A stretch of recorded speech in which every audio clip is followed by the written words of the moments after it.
Atmospheric carbon dioxide emissions have just surpassed 415 parts per million for the first time in human history. A recent intergovernmental report on biodiversity reported that 1 million plant and animal species are threatened with extinction in the coming decades. And a recent dive to the deepest spot in the ocean, the Mariana Trench, found a plastic bag and candy wrappers. We are in a time of rapid environmental change caused by how humans interact with and use the environment. And our modern and traditional approach to science isn't enough to solve these challenges. I'm an oceanographer and a marine ecologist. A few weeks after defending my PhD from the Scripps Institution of Oceanography, I had the opportunity to dive in the Elven submersible to a depth of almost 2,000 meters and to see the deep sea and its alien life forms firsthand, to feel the cold of the deep sea radiate through the submersible windows and onto my face. Look at that picture. I took that picture from the submersible just as we were about to land on the seafloor. The deep ocean is absolutely fascinating, and the ocean is absolutely fascinating. But I'm here today to tell you about something that I find equally fascinating, the intersection between science and policy. Let me tell you about one of the most meaningful experiences of my PhD experience. It was 2013, and I was a second-year PhD student, and I was headed to my first UNFCCC COP. That's the United Nations Framework Convention on Climate Change Conference of the Parties, just one of the acronym mouthfuls you get used to when you jump into the policy pool. These are the international annual climate negotiations, where representatives from 196 nations come together to figure out how we as a civilization will tackle the problem of climate change. Not an easy task. I was going as part of a student group that we founded called Ocean Scientists for Informed Policy because we were interested in observing the process, understanding how the COP worked, and hopefully sharing some of our results with delegates that were attending. I was really excited, but I also had a lot of reservations. After all, I was a scientist going to political negotiations. What could I offer? And should I even be there? So COP13 was held in Warsaw, Poland. And because there were over 20,000 people attending, they held it in Poland's national soccer stadium just to accommodate all of the people who were there. There were negotiators, reporters, protesters, representatives of non-governmental and UN organizations, but scientists were rare. I was completely overwhelmed. Luckily, I met Carol Turley, who's an ocean scientist and a seasoned COP veteran, and she showed me how scientists can engage effectively at these high-level meetings. I loved sharing my knowledge with interested delegates, but I quickly found that the questions I was prepared to answer were not the questions that I was getting. I was trained to accurately describe problems. I was being asked to think creatively about solutions, and I was being challenged to think about the social implications of my scientific research. This was completely new. Furthermore, the immensity of climate change was really apparent to me, and all of those regions of the ocean where we had limited data coverage became a lot more personal when I was talking to delegates from those nations. So leaving COP19, I felt like my role as a scientist and my understanding of that role had profoundly changed. I got a glimpse into this chaotic world of international climate policy, and I was hooked. And I left COP19 with two questions. First, how could I leverage my skills as a scientist to actually help tackle some of these huge challenges? And second, how could I inspire other scientists to engage in the policy realm as well? It seems to me that discussions about policy are frequently dismissed as boring, or if not boring, then contentious and something to be avoided. As scientists, talking about policy can be dangerous because you can be labeled as biased, or you can have your credibility questioned. As a federal scientist, it can be an actual career liability. So, as scientists, we're encouraged to stick to the science and let the policymakers stick to the policy making. But this doesn't really work, because as anyone who's played the game of telephone knows, every new messenger means that the message itself loses accuracy. Furthermore, this suggests that policy and science are fundamentally disconnected. But whether we like it or not, they're not. And the politics of our time does affect the science that we work on. Let me give you a fun example. So when I was first starting out in my PhD, I was able to work with my PhD advisor, Lisa Levin, on analyzing all of the footage that James Cameron brought back from his dives to the Mariana and New Britain Trench. We were ecologists. We just wanted to understand what hadal communities were present. And so the first thing that I started doing as a good science student was going through the literature and learning what anybody else had already published about these sites. And I started noticing something really surprising. For some reason, in the 1950s and the 1970s, some of the most innovative trench research was being published by Soviet scientists. This was surprising and cool, and I didn't really know what to think of it until later. I was in Russia, and I was there to interview scientists about climate change in the Arctic. And I discovered the answer to this mystery of the golden age of Soviet hadal research. It turns out that in the 1950s, the government was really interested, the Soviet government, in using trenches as nuclear waste disposal sites. And so the government invested heavily in a scientific campaign to understand what lived in these trenches and if you could use those for nuclear waste disposal.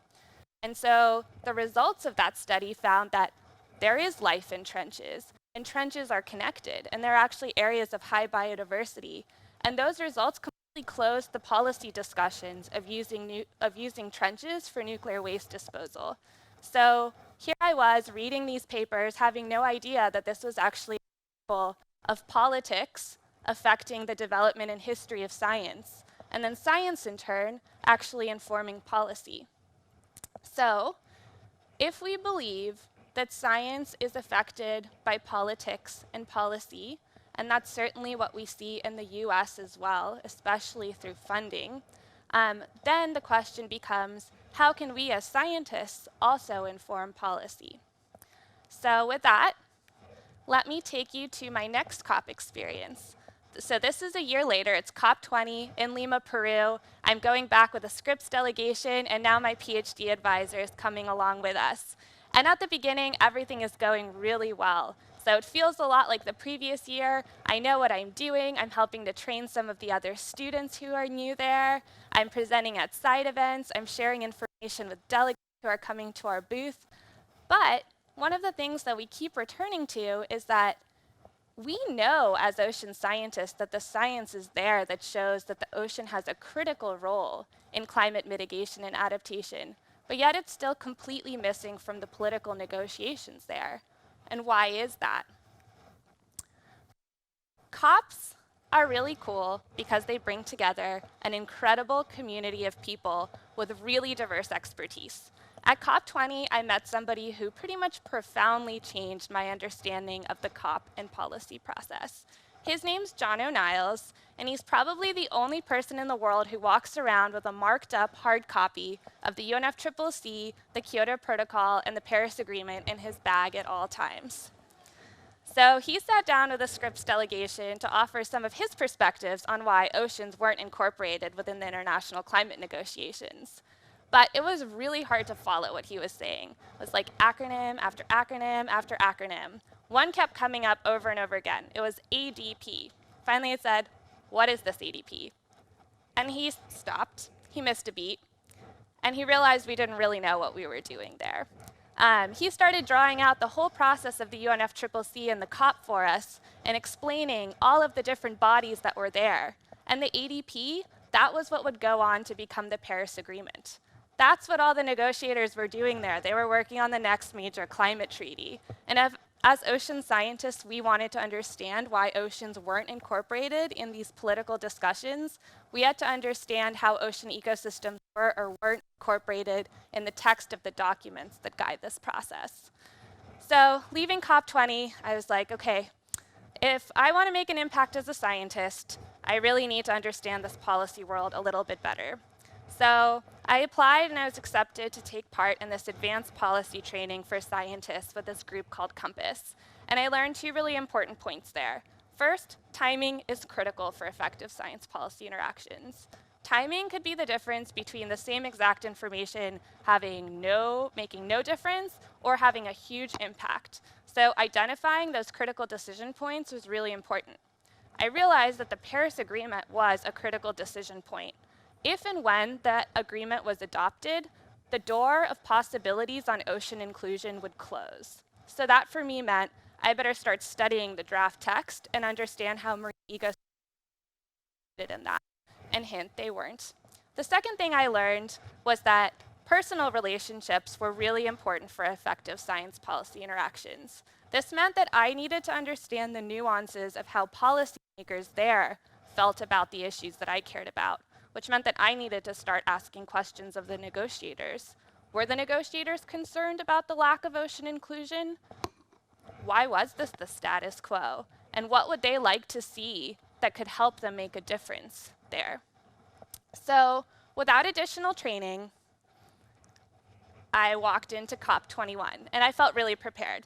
It's like, I know how to be a scientist here, I have my scientific expertise, I also understand how the COP process works, and now I've also been closely following the evolving Paris Agreement text.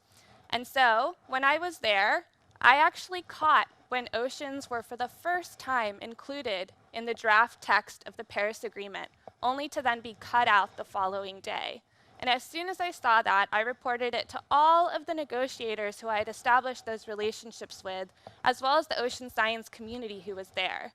And so from that, we really started mobilizing people and talking about the importance of keeping oceans within the Paris Agreement text.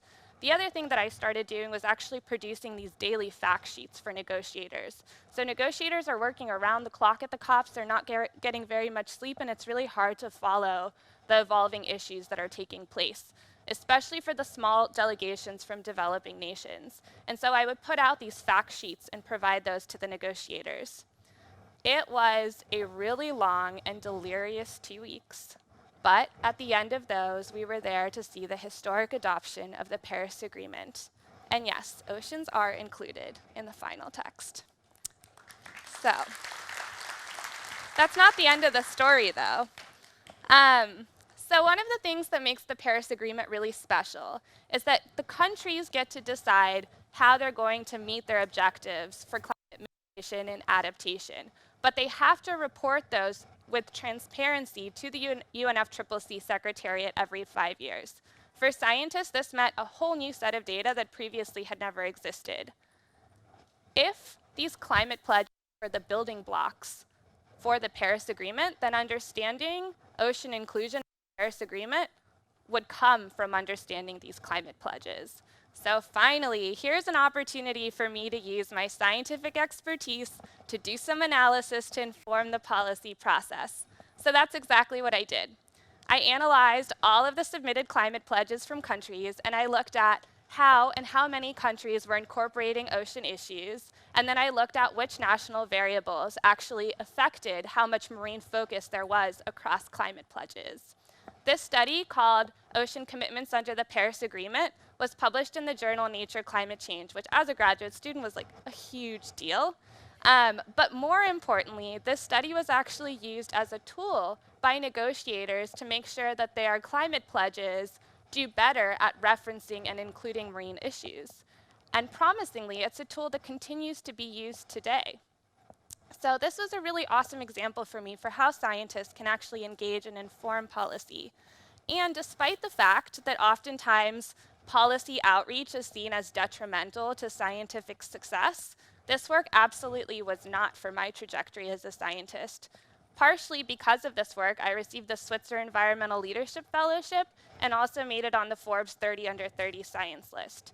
So I think that we can be successful scientists and still engage with policy. That's just what I think.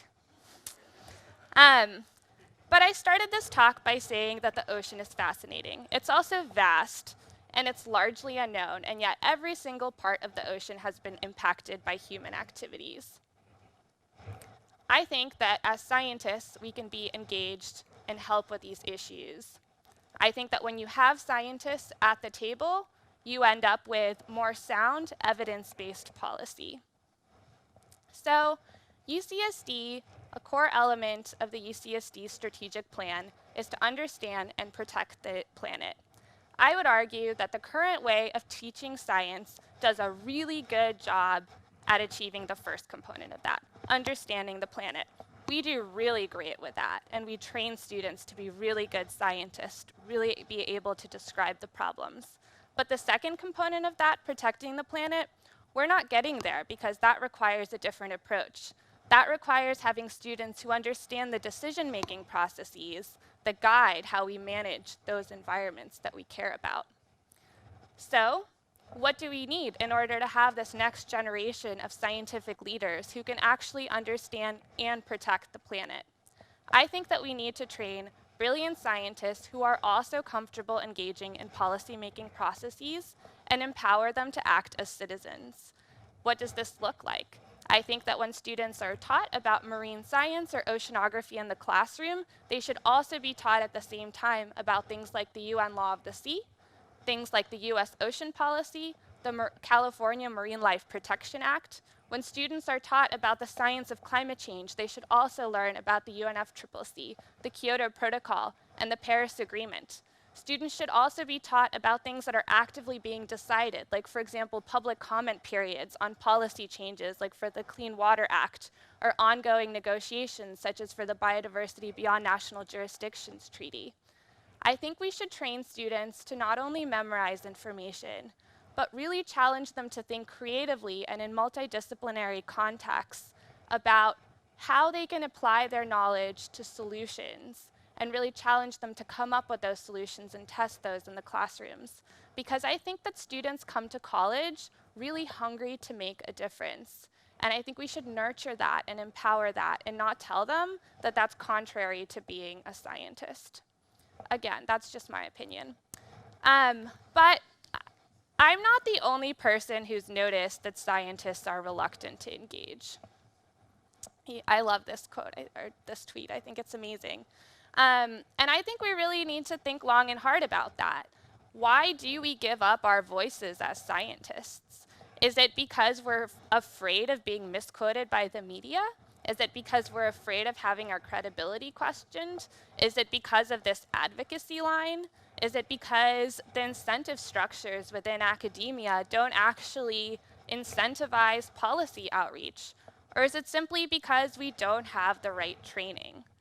I'm not sure which of those it is. Maybe it's all of those combined, but I think we really need to figure it out and address it, because I think now is the time for scientists to really need to be vocally engaged.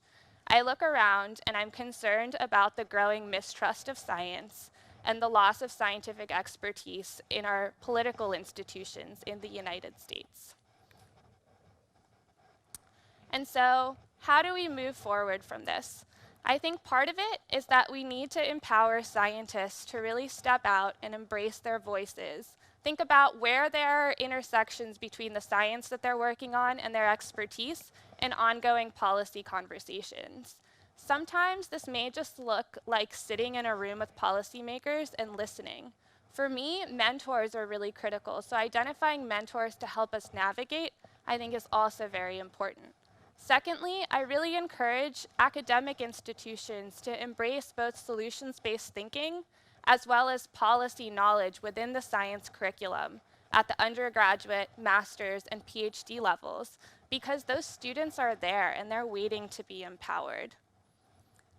In order to solve our great environmental challenges, we'll really have to be able to work across disciplines and be able to bridge differences and innovate together. The priorities of international climate policymakers may look really different than the priorities of ocean scientists, but in order to accomplish a future that appropriately represents oceans in international climate policy, we're going to need those groups to work together. I think that science has a really important role in society, and I think that engaged scientists can make the world a better place. When I went to COP19, I had a lot of reservations. The truth is that those reservations are still with me before every single policy interaction. What can I as a scientist offer? What am I even doing here? Should I be here? Those are so deep-rooted. But I keep coming back, I keep engaging, and I'm here today because after every single policy interaction, I've walked out of those saying, wow, it is so important for scientists to be a part of those conversations. It matters.